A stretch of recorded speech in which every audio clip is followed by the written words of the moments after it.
So welcome to Jumbo IS and welcome to our lecture series called Daily News in Shorts. In this lecture series, we cover a particular day's current affairs in a short span of time within 30 minutes.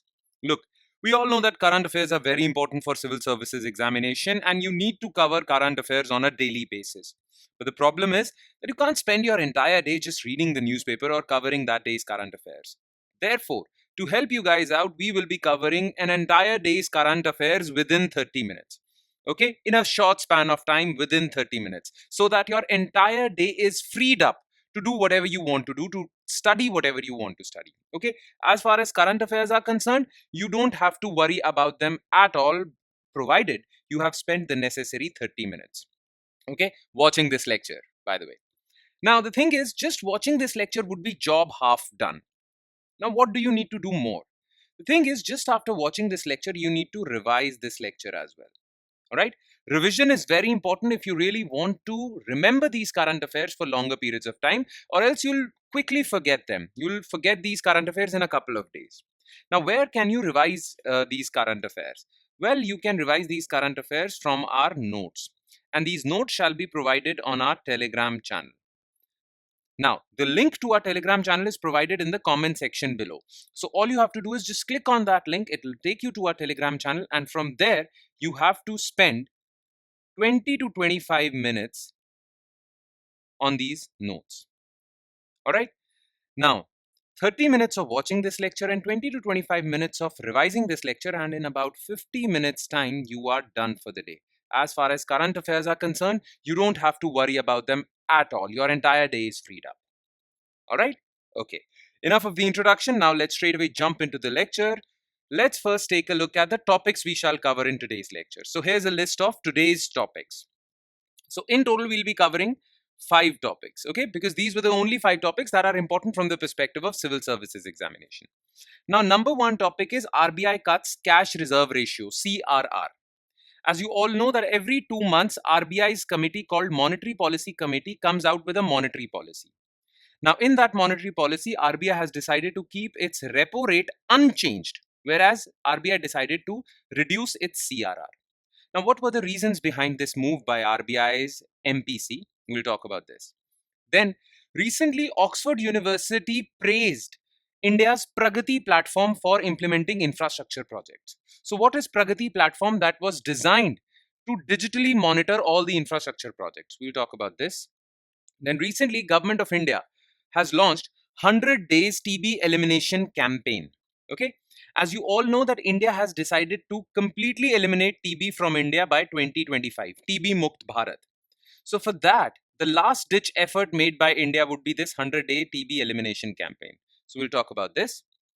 Then recently a controversy erupted in Parliament with respect to anti-sabotage drills that take place or that are conducted by security forces in the premises of Parliament. So what are these anti-sabotage drills? We'll talk about this. And in the end, we'll talk about Polavaram Multipurpose project. It was recently in the news. The Odisha opposition party, BJD, Biju Janata Dal, has opposed this project, irrigation project or hydropower project. So we'll talk about this project as well. All right. So these are the 5 topics that we are going to zero in our attention on. All right. So let's start with topic number 1, which is RBI Cuts CRR. Now look, almost every 2 months, RBI comes out with its monetary policy. Okay. Now this monetary policy is released by a committee of RBI, which is called Monetary Policy Committee. 3 members in this committee are from RBI. 3 members in this committee are from Government of India.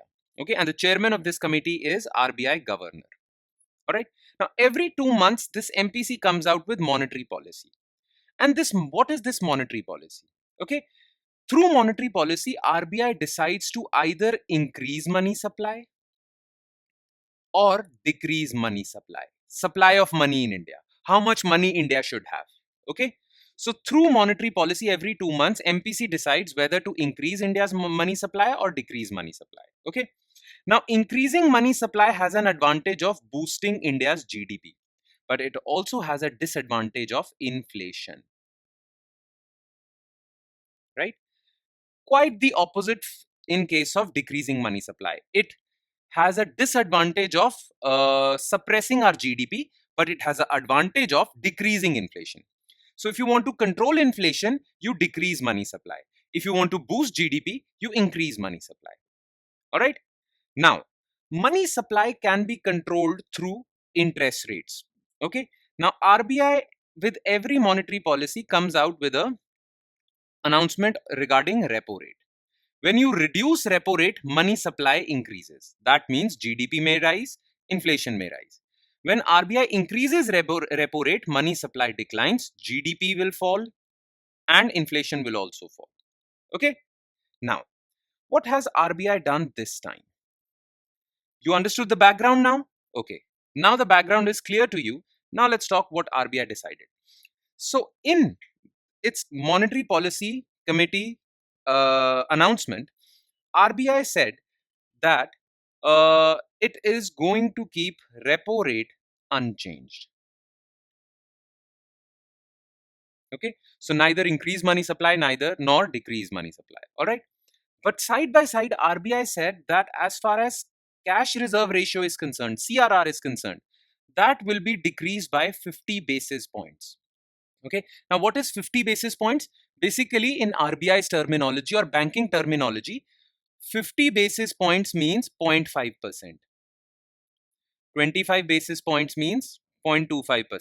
100 basis points means 1%, and so on and so forth. So 30 basis points would be 0.3%. So RBI has decided to decrease CRR by 50 basis points or 0.5%. So earlier CRR was 4.5%, now it is 4%. All right. Now what is CRR? Cash reserve ratio. So if RBI has decided that CRR will be 4%, then all banks in our country, well, let's suppose a particular bank is there, okay, and it receives 100 rupees in deposits. Then out of these 100 rupees, it has to keep 4 rupees with RBI. This is what is cash reserve ratio. So all the banks have to keep 4% of their deposits collected with RBI. Okay. RBI has reduced this from 4.5 to 4%. All right. Now, two things RBI announced. Okay. One was that it will decline CRR. So it will decrease CRR. CRR has been reduced and repo rate has been kept unchanged. All right. These were the announcements made by RBI's Monetary Policy Committee. Now remember what we just discussed about money supply. Okay. If money supply is increased, well, it boosts GDP, but it creates the problem of inflation. If money supply is declined, well, it suppresses GDP and it controls inflation. So there is one advantage to this decreasing money supply. Now, what is the current situation? Currently, India's GDP is not doing well. Okay. So RBI needs to increase money supply, right? That's the natural thing to do because India's GDP is not doing well. But the problem is India's inflation is also quite high. To control inflation, RBI needs to reduce money supply. But the problem is RBI is stuck. GDP is also low, inflation is also high. So what should RBI do? So RBI took a nuanced stance. Okay. RBI said that we will keep repo rate unchanged, though people were expecting RBI to reduce repo rate, which would have boosted money supply and boosted GDP. Okay, but RBI has kept repo rate unchanged, and RBI said that's because inflation is quite high. If we will reduce repo rate, money supply would increase and inflation would also go out of control. So, keeping inflation in mind, we are keeping repo rate unchanged. But we also know that GDP is also subdued, RBI says. So, we have reduced CRR. Now, by reducing CRR, banks would have more money to lend. Earlier, they had to keep 4.5% of their money with RBI. Now they have to just keep 4% of their money with RBI. So this 0.5% is freed up. This will be used by banks to lend, give out loans, and these loans would be used by businesses to expand operations and GDP would increase. All right. So that is why RBI took this balanced position. Inflation was high, so repo rate was kept unchanged. Though people were saying, please reduce repo rate, it will boost money supply, GDP would get boosted. RBI says, no, our priority is inflation. But for your GDP, we will reduce CRR. All right. One more announcement was made by RBI. Now remember, though all these things would be clearer to you when you're covering economics through lectures, all right? But I'm just giving you a brief overview for those who do not understand or who are beginners. Those who have studied economics, well, you're understanding what I'm trying to say, okay? But those who are beginners, well, have some patience. I'm just giving you a brief overview, but the entire understanding of this concept would be clear to you once you are done with your economics lectures, all right? And that is quite soon. We'll do that. Okay. One more thing. So when money supply, when RBI decides to increase money supply, it says that our monetary policy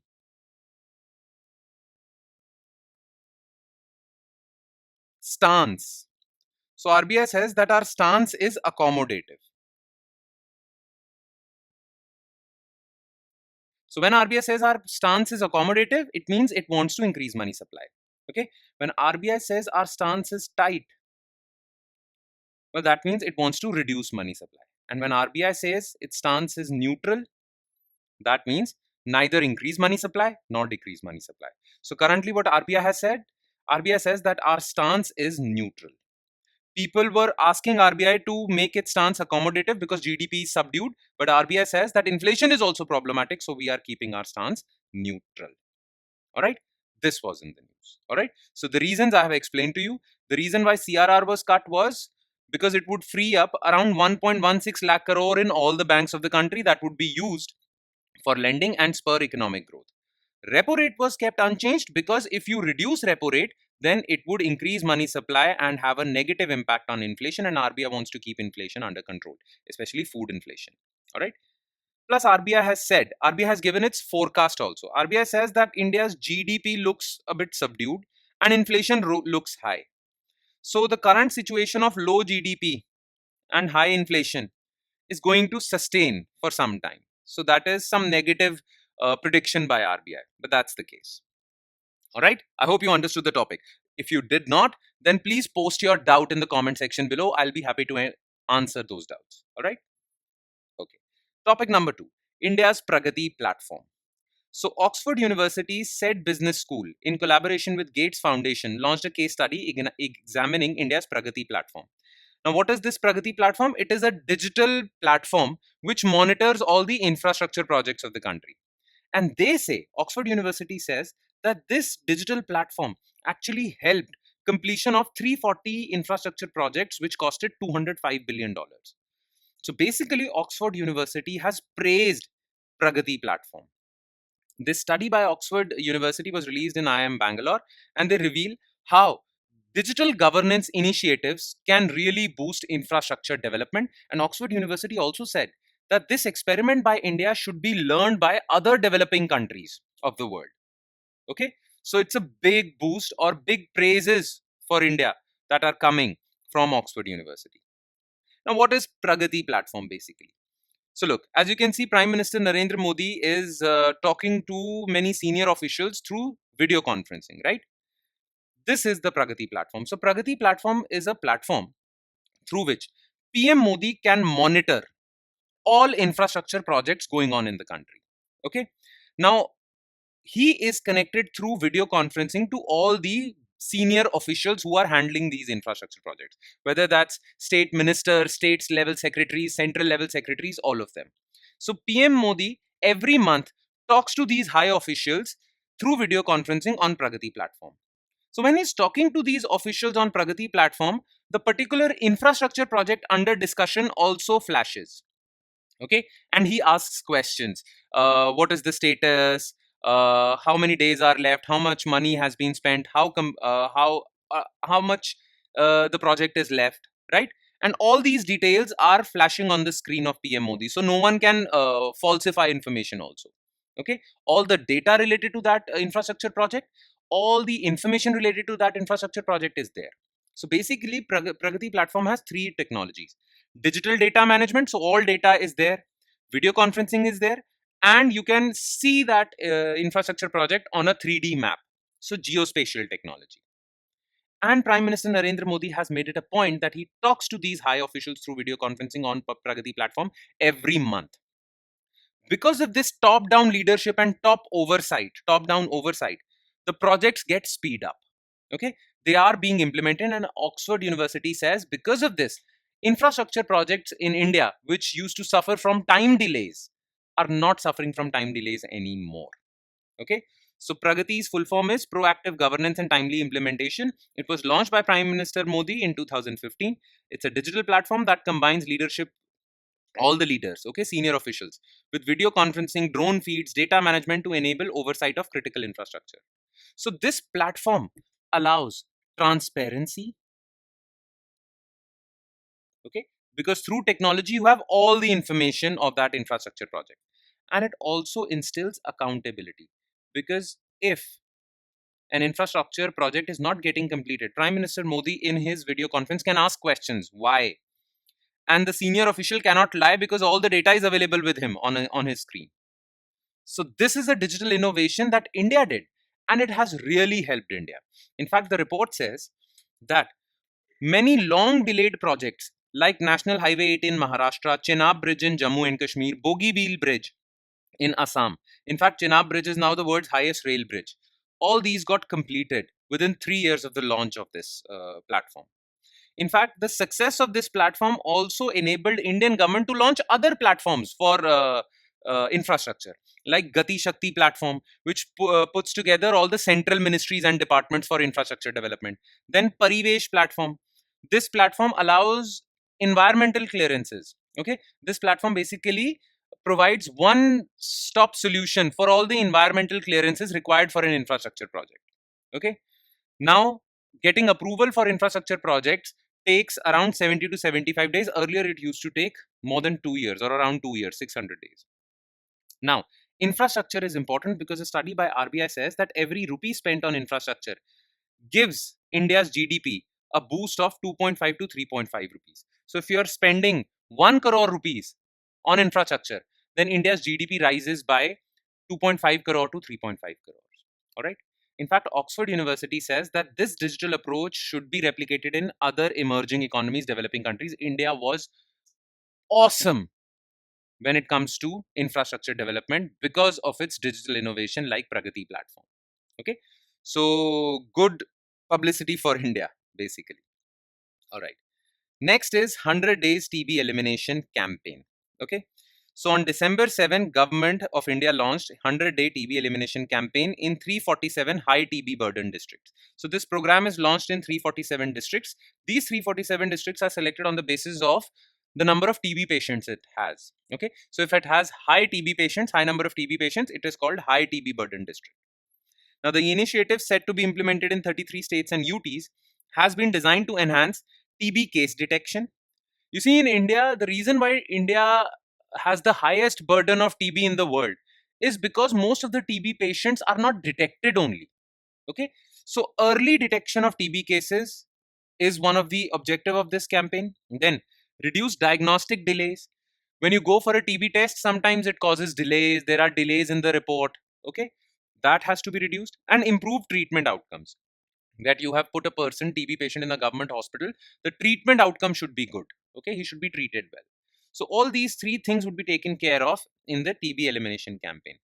Now this campaign is launched now because by 2025 India gave itself a target of TB Mukt Bharat. That means TB elimination, complete TB elimination.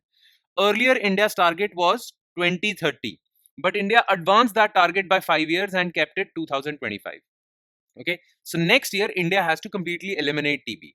And for that, India launched this very ambitious 100-day TB elimination program. Now, why is India so serious about TB? Okay, so let's talk about that. Why is India so serious about TB? The reason is that as per WHO's Global TB Report 2024, India has the highest TB burden globally. As far as number of cases are concerned, 26% of the cases globally are in India. So 26% of the patients all over the world are from India. India has the highest burden, followed by Indonesia. And that is a very distant second. India has the highest, 26%, one-fourth cases of TB are from India, and 29% of global TB deaths. Now, when you have TB, you are given a drug, okay, for treatment, a medicine. But if your TB bacteria becomes resistant to that medicine, okay, then that medicine won't work on TB. That type of TB is called multi-drug resistant TB. It is a severe form of TB. And in that too, India's global burden is 27%. So 27% of MDR TB, severe form of TB, are also from India. So India already has a very bad situation as far as TB is concerned. That is why India is so aggressive about eliminating TB from India. Okay. That is the reason why India launched this 100 days campaign, because it has to be aggressive or else it will really harm our population. Okay. Now here is a list of symptoms of TB. When you get TB, you get night sweats, chest pain, fatigue. Basically, it's a respiratory infection. Okay. So let's talk about TB then. What is TB? So it is a respiratory tract infection. It mostly affects your lungs. Okay. Now it is caused by a bacteria called Mycobacterium tuberculei. Okay. And how does it spread? It spreads through droplet infection. What do we mean by droplet infection? When someone sneezes, when someone coughs, all right, these very tiny water droplets are released in the air. Now, these tiny droplets carry Bacterium tuberculei. And when you come in contact with those tiny droplets, you also get this bacteria and you are also at the risk of developing TB symptoms. Okay, so it spreads through droplet infection.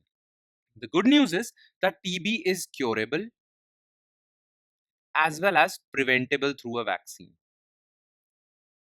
Okay, so if you are infected with TB, then you are given a proper treatment. This treatment includes medicines like isoniazid and rifampicin. These are the first line of drugs. Okay, but sometimes your TB bacteria is even resistant to isoniazid and rifampicin. Then it says that you have multi-drug resistant TB and you are given a stronger antibiotic. Okay, but if you have normal TB, you are given these drugs. Now, it is curable. It is also preventable. There is a vaccine called BCG vaccine, which is given to people, and if people are given this vaccine, then they do not develop TB. So it is a preventive measure, BCG vaccine. It is the only licensed vaccine against TB. All right. Now, what steps has the government of India taken so far to tackle TB? So, important steps for TB elimination. Government launched Nikshay Poshan Abhiyan. Under this, TB patients would be given some money in their bank account so that their nutritional needs are met. Okay. Then government launched Pradhan Mantri TB Mukt Bharat Abhiyan in 2022. Again, the objective was to eliminate TB. Then National Tuberculosis Elimination Program for ending TB by 25. And like Pragati portal, government wants to monitor TB. So Pragati portal monitors infrastructure projects. We want to monitor all the TB patients. So for that we launched Nikshay portal, an online portal to track the notified TB cases. So these are the major steps. Apart from these steps, many other steps have been taken by government of India, but these are the major steps. Okay, and now within this list of steps is the 100-day TB elimination campaign. All right. Okay. Next news item is anti-sabotage drills in Parliament. Now, the big controversy was that Rajya Sabha Chairman and Vice President of India, Jagdeep Dhankad, announced in the House on Friday that currency notes had been recovered from seat number 222. And this seat belongs to Congress MP Abhishek Manu Singhvi. Okay. Now, these notes were found at the seat of Abhishek Manu Singhvi, and these are currency notes, and he brought a bag full of cash. Now, he raised this issue, and it's a very serious allegation against Congress also.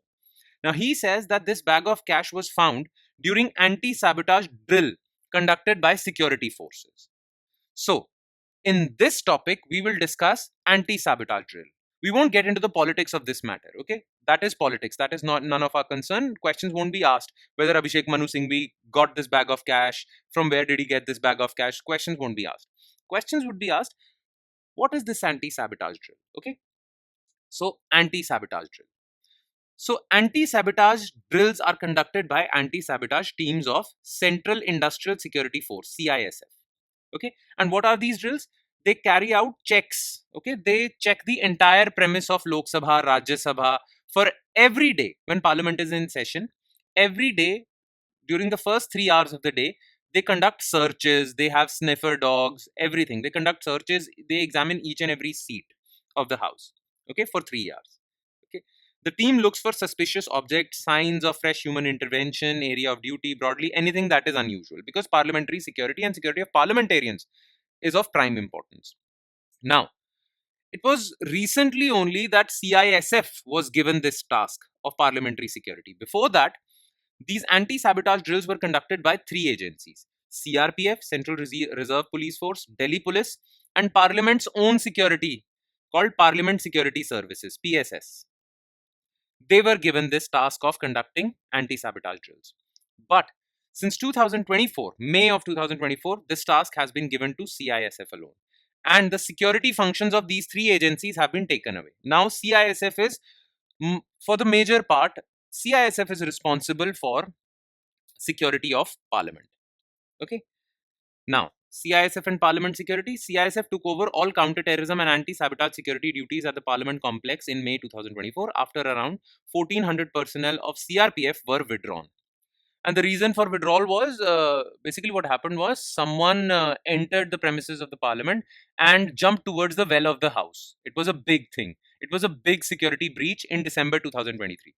Now, how did the security breach happen? For that, a committee was formed and recommendations were made. And as per those recommendations, it was decided that Parliament Security Service, Delhi Police, CRPF should be removed, and the major charge of parliamentary security should be given to CISF, because this force is specially trained for security of establishments, okay, institutions, organizations.